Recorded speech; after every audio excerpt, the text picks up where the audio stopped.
Muy buenos días, tardes o noches. Bienvenidos a este video en donde estaremos analizando el tema sobre el transporte a través de la membrana. Y bueno, para poder comprender este tema me gustaría hacerte dos preguntas. ¿Alguna vez has viajado de un país a otro? ¿O te has percatado de los sistemas de filtro de los aeropuertos en algún programa de televisión o mostrados en alguna película? Tú me dirás, ¿qué tiene que ver todo esto con el cuerpo humano?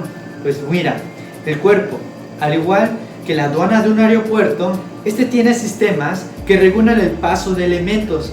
Es decir, están para asegurarse que todo lo que vaya a entrar a la célula que sea permitido y no vaya a causar algún peligro a la seguridad, es decir, al bienestar de tu cuerpo. Estos mecanismos que llamamos puntos de control se simulan incluso a niveles microscópicos dentro de las células, pues dentro de ellas, específicamente en el citoplasma, existe un ambiente muy delicado que debe mantener proporciones exactas entre sustancias las cuales entran o salen. La membrana celular es la encargada de regular este paso de sustancias de un lado a otro, es decir, dentro y fuera de la célula. Y bueno, tú te preguntarás, ¿cómo es que lo hace?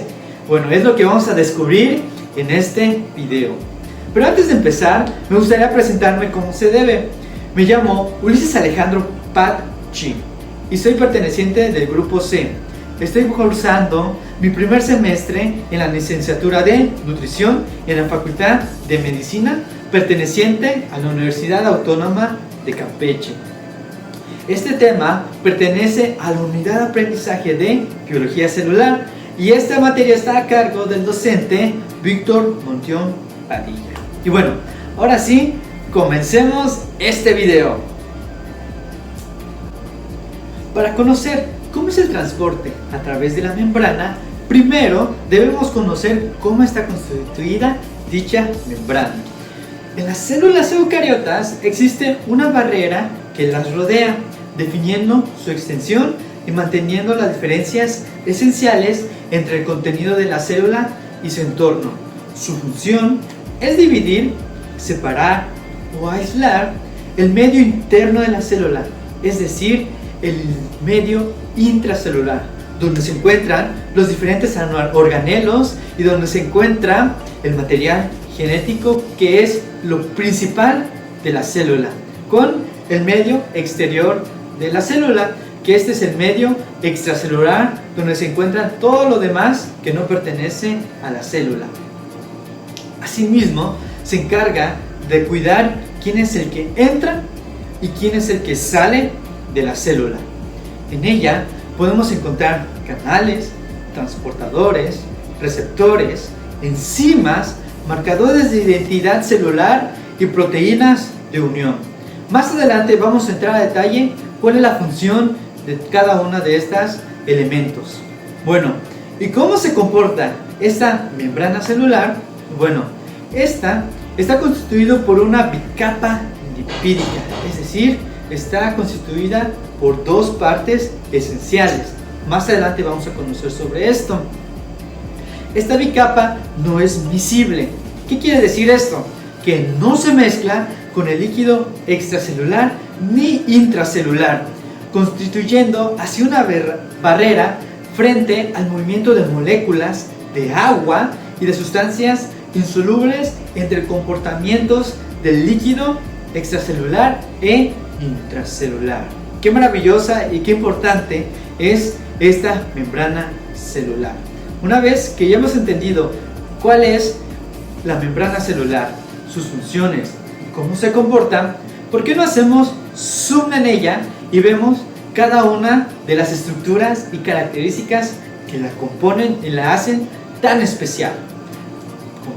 Como ya hemos mencionado, dicha membrana no es solo una estructura rígida y simple, es más compleja y extraordinaria de lo que parece. Esto se debe a que la bicapa lipídica está compuesta por 3 moléculas lipídicas. Está constituido por 75% de fosfolípidos, que que, como su porcentaje lo indica, es la molécula más abundante de la membrana celular. Está constituido por 20% de colesterol y 5% de glucolípidos. El estelar de esta clase son los fosfolípidos. Como ya dije previamente, estos son los más abundantes en la membrana citoplasmática. Y este se divide en dos partes muy importantes. La primera es la cabeza. Esta la compone un grupo fosfato. Esta parte en particular se comporta de manera polar, es decir, es hidrofílica, y por dos colitas que se desprenden, que están pegadas a la cabeza. Estas las conforman dos ácidos grasos. Esta parte se comporta de manera apolar, es decir, es hidrófoba. Muy importante recordar estos dos términos que más adelante nos van a ayudar a comprender los siguientes subtemas que vamos a ver. Estos se orientan de manera yuxtapuesta, es decir, están espalda con espalda, de tal forma que las colas están hacia adentro y las cabezas están hacia afuera. Los fosfolípidos tienen una característica muy en particular. Ellos son anfihepáticos. ¿A qué le recordaría esa palabra? A mí me recuerda a la palabra anfibio, como por ejemplo, un anfibio muy conocido es la rana. Ella vive tanto en la tierra como en el agua. ¿Qué quiere decirnos esto y cómo se relaciona con los fosfolípidos? Bueno, que una parte de los fosfolípidos es soluble en el agua, la parte polar, la parte hidrofílica, específicamente la cabeza, como ya hemos visto, y la otra parte repele el agua, no le gusta bañarse, es decir, que esa parte son las colas, es la parte apolar, la parte hidrófoba de la membrana celular. Y bueno, de ahí pasamos a otro tipo de molécula lipídica. Esta se encuentra en forma de anillo, de aproximadamente 4 anillos de carbono fusionados, los cuales denominamos colesterol. Ellos se encuentran en la parte hidrófoba de la membrana, es decir, en su parte interna, donde se encuentran las colitas de los fosfolípidos, y tienen mucho que ver con la permeabilidad de la membrana. ¿Cómo podemos relacionarlo? Un ejemplo claro sería que cuando baja la temperatura alrededor o dentro de la célula, el colesterol aumenta la fluidez dentro de la membrana para evitar que los fosfolípidos se compacten. Caso contrario pasaría que cuando la temperatura es muy alta, la fluidez de la membrana disminuye gracias a la intervención de los colesteroles en forma de anillo, importantísimos para la membrana. El tercero, pero no menos importante, son los glucolípidos. Estos están construidos por glúcidos presentes en la membrana, los cuales están unidos químicamente a los lípidos formando los glucolípidos. Pero también se pueden unir a proteínas formando glucoproteínas de la membrana, pero de estos hablaremos un poquito más adelante. Aunque existen glucolípidos en las membranas intracelulares, tanto glucolípidos como glucoproteínas se encuentran más abundantes en la membrana plasmática, preferentemente localizados en la monocapa externa. Estas moléculas lipídicas inician su síntesis en el retículo endoplástico, es decir, específicamente en el liso. Esto nos indica de que estas moléculas nacen dentro de la célula y después viajan a la membrana citoplasmática para poder reforzarla o construir algún pedazo dañado. Y muy bien, existen tres tipos de glucolípidos. El primero son los glucoesfingolípidos, que son los más abundantes en las células animales. Los siderogolípidos, que son los más abundantes en las células de las plantas o vegetales. Y el tercero son los glicosilfosfatidilolisoteoles. Parece un trabalenguas, ¿verdad? Pero así es el nombre de estos tres lípidos: los glicoesfingolípidos, los glicerogolípidos y los glicosilfosfatidilinositoles son los más importantes que aparecen en la membrana celular. En particular, los glicerogolípidos son típicos de las membranas plasmáticas de las plantas, como ya les había dicho. Una de las funciones principales es la del reconocimiento, ya que ellas son los principales lugares de reconocimiento por parte de los patógenos para unirse o infectar a las células. Pero también ellos cumplen un factor de unión, debido a que también tienen un papel estructural y de barrera física. Estas también reconocen moléculas propias, es decir, reconocimiento célula-célula, o externas, que reconocen patógenos, toxinas o aglutininas. Por ejemplo, ¿cómo podemos entender esto del reconocimiento? Es que los grupos sanguíneos vienen determinados por los glúcidos de la membrana, lo que implica que tienen capacidad de respuesta inmunológica. Un dato muy interesante que puede pasar es que algunos patógenos son capaces de vestirse como glúcidos de la membrana, pudiendo engañarla, permitiéndoles el paso directo y sin restricciones dentro de la célula. Hay que tener mucho cuidado con esto, porque eso puede dar entrada a patógenos que pueden ser dañinos para la célula. Todo lo que hemos estado hablando previamente son los materiales que componen a la membrana plasmática, pero en ella también podemos encontrar incrustados diferentes proteínas que desempeñan papeles especiales dentro de ella. Se pueden dividir según la ubicación en la bicapa lipídica, o también lo podemos dividir en la función que desempeñan en ella. Vamos a comenzar hablando de las proteínas según la ubicación en donde radican cada una de ellas. La más notoria que podemos encontrar es la proteína integral. Estas se extienden hasta el interior o a través de la bicapa lipídica, entre las colas de los ácidos grácidos, es decir, en la parte apolar de la membrana. Estas proteínas se unen con firmeza a las colas, no se quieren despegar de las colas de ácidos grácidos. Una característica de estas proteínas es que son transmembrana, o sea, que atraviesan completamente a la membrana. Ellas tienen una parte extracelular, pues fuera de la célula. Están en contacto con el líquido extracelular, y una parte intracelular que está dentro de la membrana. Específicamente, ellos tienen interacción con el citosol o el citoplasma, para ser más científicos. De las proteínas integrales pasamos a las periféricas, que como su nombre lo indica, ellas no se encuentran dentro de la membrana, sino más bien se ubican al ras o en la superficie de la membrana. Ellas están embebidas con poca fuerza a la membrana celular y se unen a las cabezas polares de los fosfolípidos, o bien a otras proteínas integrales, que se ubican en la superficie interna o en la superficie externa de la bicapa. Ahora vamos a hablar sobre el glucocálix. Este es el último tipo de proteína que podemos clasificar dependiendo de la ubicación en la membrana celular.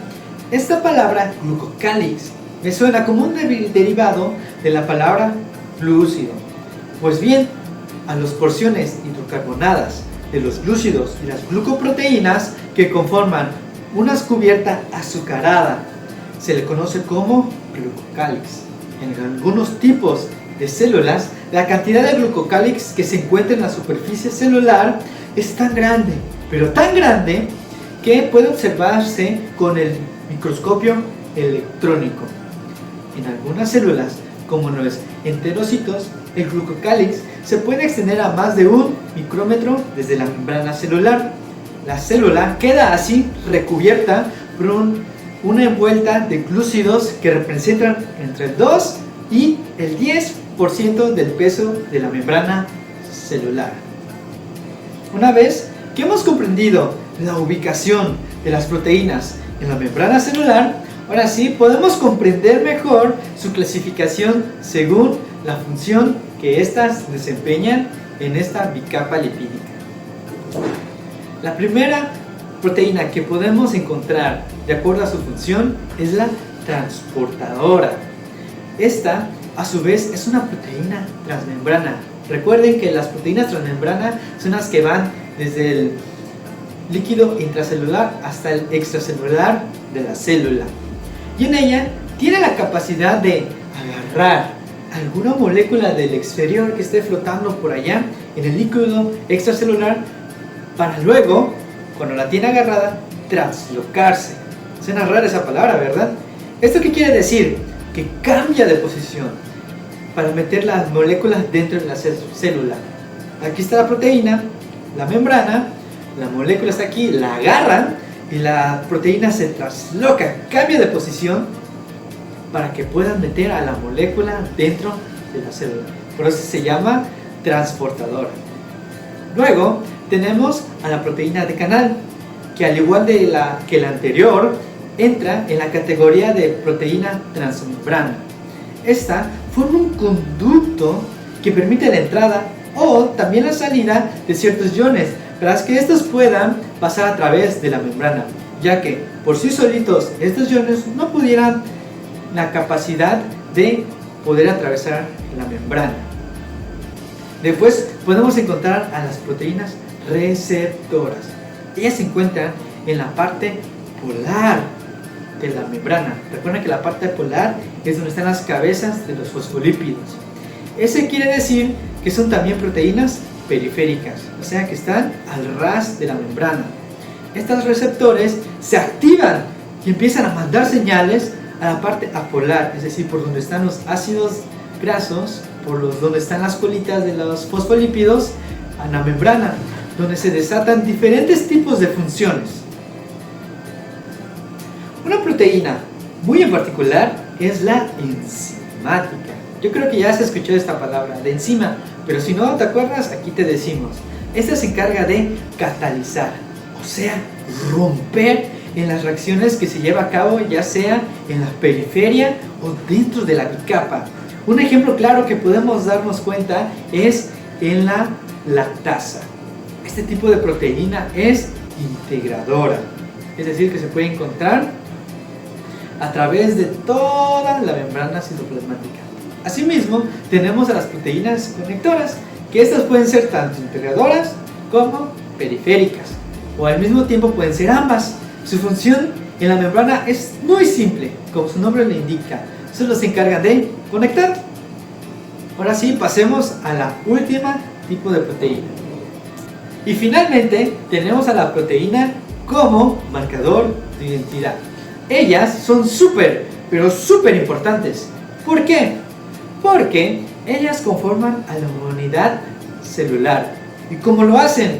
Pues bueno, ellas reconocen a los marcadores de las células que son propias de ellas. Y cuando no encuentran algún marcador que son propias de las células, estas proteínas no lo logran reconocer, no lo logran identificar a este marcador invasor. Y al no hacerlo, estas lo catalogan como un agente extraño, para luego atacarlo con todo lo que tiene la célula, con tal de concluir en la muerte de este patógeno o este agente extraño. Esto lo hacen para mantener la seguridad y la integridad de la célula. Esto está fuertemente entrelazado cuando se da el rechazo de trasplantes. A su vez se encarga de matar a las células cancerosas. Todo esto es lo que hemos estudiado hasta ahora nos describe cómo las piezas que conforman a la membrana citoplasmática, y como ya he mencionado varias veces, cada elemento de la bicapa es indispensable para darle forma y protección a la célula. Ahora bien, si todo este sistema de seguridad necesita la membrana para protegerse de todos los agentes externos, ¿cómo le hacen los iones, las moléculas y los materiales externos para entrar a la célula? Ahora sí, ajusten sus cinturones porque ahora viene lo bueno. Aquí entran en escena todos los conocidos mecanismos de transporte membranario, Dependiendo de cómo sea la molécula, sus características y su composición, es el proceso por el cual se va a requerir el transporte diferente para cada una de ellas. Estos procesos se dividen en dos grupos principales, los cuales son los procesos pasivos y los procesos activos. Hoy vamos a aprender la diferencia entre cada uno de ellos. Vamos a comenzar hablando sobre los procesos pasivos. Estos son aquellos que no requieren y que no gastan energía para poder pasar a la molécula de un lado de la membrana al otro, ya sea de adentro hacia afuera o de afuera hacia adentro. Aquí tenemos el transporte de difusión, o lo podemos escribir como el movimiento de las moléculas o iones a favor del gradiente de concentración, mediante el uso de la energía cinética. ¡Ojo! No ocupa energía en forma de ATP. Esto lo necesita, usa la energía cinética para poder alcanzar el equilibrio. ¿Esto qué significa? Que si yo tengo una célula y tiene exceso de un soluto, este soluto va a buscar meterse dentro de la célula, hacia donde hay menos de este soluto, para poder equilibrar la parte de afuera con la cantidad de adentro que hay en la célula. El transporte a través de difusión lo podemos dividir en dos: la facilitada y la simple. La primera consiste o se da cuando la sustancia puede atravesar sin ningún problema la bicapa lipídica y no requiere de ninguna otra cosa, más bien obedece al gradiente de concentración. La segunda se da cuando la sustancia va a través de la membrana a través de un conducto de una proteína, la cual le funciona como canal o transportador, pero no va a requerir ATP para poder funcionar. Algunas moléculas que usan esta difusión facilitada son la glucosa, la fructosa, la galactosa, algunas vitaminas, el potasio, el sodio, el cloro y el calcio. La simple usualmente la utilizan el oxígeno, el dióxido de carbono, el nitrógeno, los ácidos grasos, los esteroides y las vitaminas liposolubles. Todo lo que sea grasa va a poder atravesar la membrana sin ningún problema, debido a que la mayoría de la composición de ellas son fosfolípidos. Luego tenemos la ósmosis. Este también es un movimiento pasivo, pero de las moléculas del agua, a través de las membranas que son permeables a esta. Este es un movimiento selectivo desde un área que tiene mayor concentración de agua hasta uno donde tiene menor concentración de agua, hasta que alcance el equilibrio. Para poder entender mejor esto, tomemos como un ejemplo un tubo en forma de U. De un lado tenemos puras moléculas del agua y del otro lado tenemos un soluto que aumenta la concentración. El agua va a buscar ir hacia donde hay más concentración para diluir el aumento de del soluto y se equilibre. Si bien hay más agua de un lado que del otro, eso no importa, ya que el soluto va a estar más diluido y vamos a poder obtener una densidad de agua parecida entre ambos lados. Este movimiento es impulsado por algo que se llama presión hidrostática, que se define como la presión que hacen los solutos dentro de los líquidos que permiten que entre el agua en ellos. El paso del agua es posible gracias a esta presión hidrostática por la membrana, que es permeable, concediendo el paso de las moléculas de agua, y así se restauran las condiciones iniciales de la bicapa. A esto se le llama presión osmótica. Ya hemos hablado de los mecanismos que no requieren gasto de ATP, pero ¿qué de los que sí lo necesitan? Bueno, toca hablar de los procesos activos. Estos los podemos definir por el cual una molécula o una célula consume energía para poder mover una sustancia a través de la membrana en contra del gradiente de concentración. En otras palabras, estos mecanismos consumen ATP para poder funcionar debido a que luchan en contra del gradiente de concentración, y esto genera un gasto energético. Tenemos dos grupos importantes: el transporte activo y el transporte de vesículas. El activo lo podemos dividir en dos: primario y secundario. El primero radica en que la sustancia va a atravesar la membrana en contra de su gradiente de concentración a través de unos transportadores que se llaman bombas y utilizan el ATP para poder funcionar. Por este medio pueden entrar solutos polares o con carga eléctrica, como lo son el sodio, el potasio, el calcio, el hidrógeno, el yodo, el cloro y otros iones con las mismas características. El transporte activo secundario es el cual que va a estar acoplado a dos sustancias a través de una membrana que van a utilizar energía de los gradientes que aportan tanto la molécula de sodio como el del hidrógeno para poder hacer bombas que las cuales puedan funcionar y que estos van a ser parte de las bombas que pertenecen al sistema primario. Esta a su vez se divide en dos, los contraportadores y los contratransportadores. El primero es cuando yo saco una molécula y meto otra, saco un elemento y meto otro, de ahí su nombre. Uno sale y el otro entra. Esto concede el acceso a la glucosa y de algunos aminoácidos adentro del interior de la célula. El segundo se da cuando los dos van a la misma dirección. Este permite sacar el calcio y el hidrógeno fuera de las células. Para el otro tipo de transporte activo requiere el uso de vesículas, el cual consiste en que se agarra a la sustancia y se mete en una bolsita a la que llamamos vesícula. Esta bolsita va a ser producto de la misma membrana que se va a invaginar. Luego va a introducir esta sustancia dentro de la célula. El transporte de vesículas se puede hacer con endocitosis, que ese es cuando introduzco esa sustancia a través de las vesículas dentro de la célula. Y está la endocitosis, que puede ser medida por receptores que cuando llega la sustancia se pega al receptor y este ayuda a la forma de la bolsita. Gracias a este proceso es posible meter a la célula ligándolos como transferrina, lipoproteínas de baja densidad, los LDL, algunas vitaminas, ciertas hormonas, anticuerpos, así como también tenemos otro mecanismo que también funciona parecido, que es la fagocitosis, que consiste en la ingesta molecular a través de una partícula dentro de la célula para ser incorporado por un fagosoma. Esto permite el paso de sustancias sólidas en las células, como son bacterias, virus, células viejas o muertas. Pero no hay que olvidarnos de la pinocitosis, que es el movimiento de líquido a través de una invaginación de la membrana. A diferencia de la fagocitosis, este proceso permite el paso de líquidos a la célula, como algunos solutos ubicados en el medio extracelular. Para poder comprender mejor esto, tomamos en cuenta que la fagocitosis es cuando se permite meter materiales sólidos a la membrana. Es como que si la membrana o la célula comiera. En cambio, la pinocitosis es cuando mete líquidos a la célula. Es como que si tomara líquidos o bebiera esta célula, para poderlo comprender un poco mejor.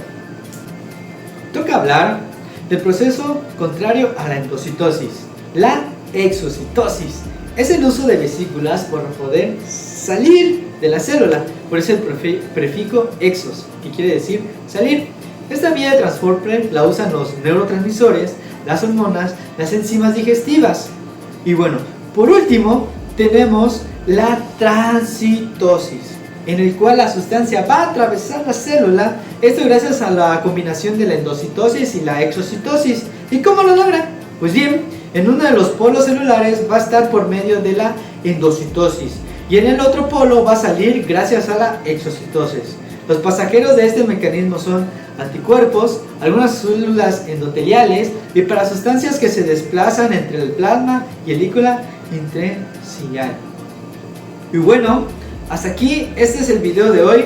Les agradezco mucho su atención a cada uno de ustedes, que toda esta información les sirva y espero que me haya explicado lo mejor posible. Suscríbanse a este canal y denle like al video. Muchas gracias.